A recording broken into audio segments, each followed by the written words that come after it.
My dad, growing up, used to talk about talent and IQ all the time. And I want to say that it does count. I've got an 18-year-old at home named Amanda. Sometimes she comes home with stories about Eli. Eli's in her math class. Eli never works. Eli never does his homework. Eli seems to have invented calculus on his own because he still gets perfect scores on all the math exams. And my daughter's convinced that Eli is so prodigiously talented that it doesn't really matter in life whether Eli's going to work hard or not work hard, because he's obviously going to become super successful. But I think by now I have convinced my daughter that insofar as talent counts, effort counts twice.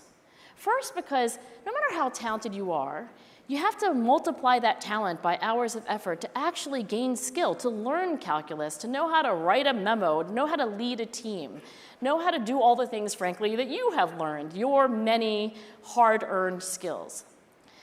But I like to say to my daughter, talent counts, but effort counts twice.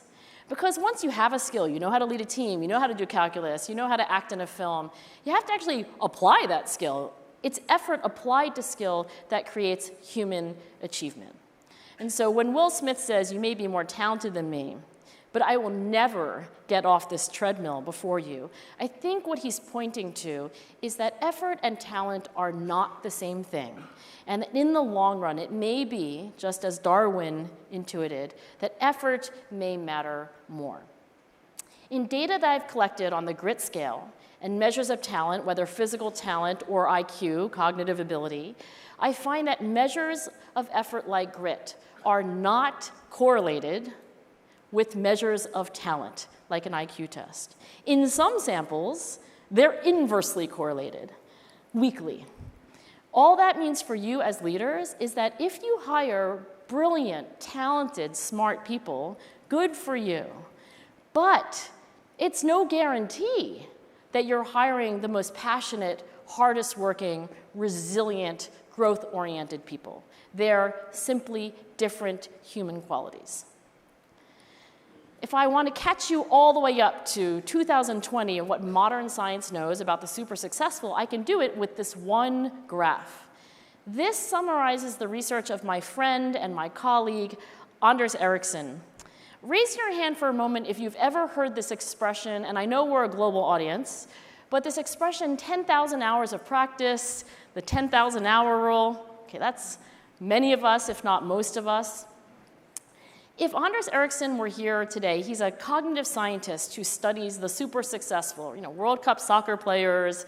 He goes to tournaments like Sudoku tournaments, et cetera. What he would say is that what he has observed across all fields, both mental and physical, is that it indeed takes thousands of hours of a special kind of practice to take you from an amateur who knows nothing to somebody who could be considered a world-class expert. Now, what Anders Ericsson would want you to know, however, is that there's something missing in the popular understanding of 10,000 hours of practice.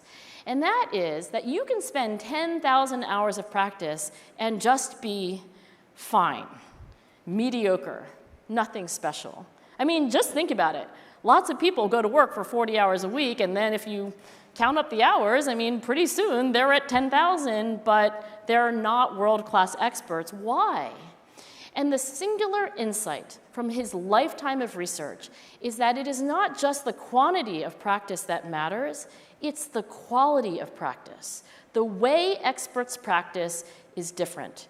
And I think there are powerful lessons for all of us in this room because they apply not only to the individual, but they apply to the overall organization.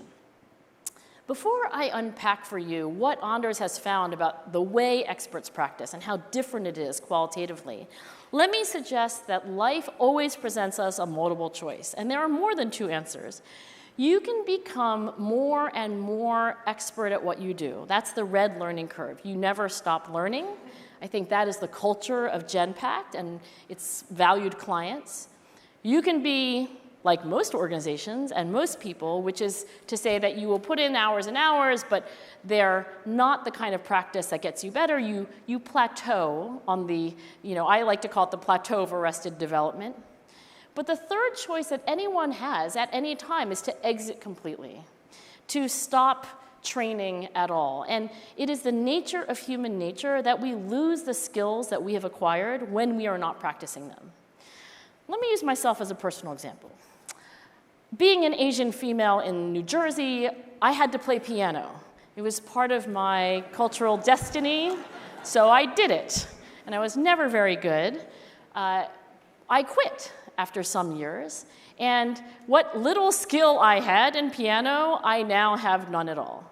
And if you used to practice a musical instrument or speak another language or play a sport and you are no longer actively doing that, then you know exactly what I mean. You don't get to hold on at the same level to all the human skills that you have acquired.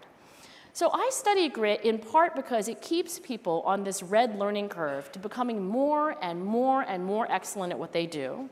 But I also study grit because it is those gritty individuals who prefer to finish things that they've started and have interests that sustain themselves over years, if not decades, if not a lifetime, that keeps them from quitting one thing after another after another.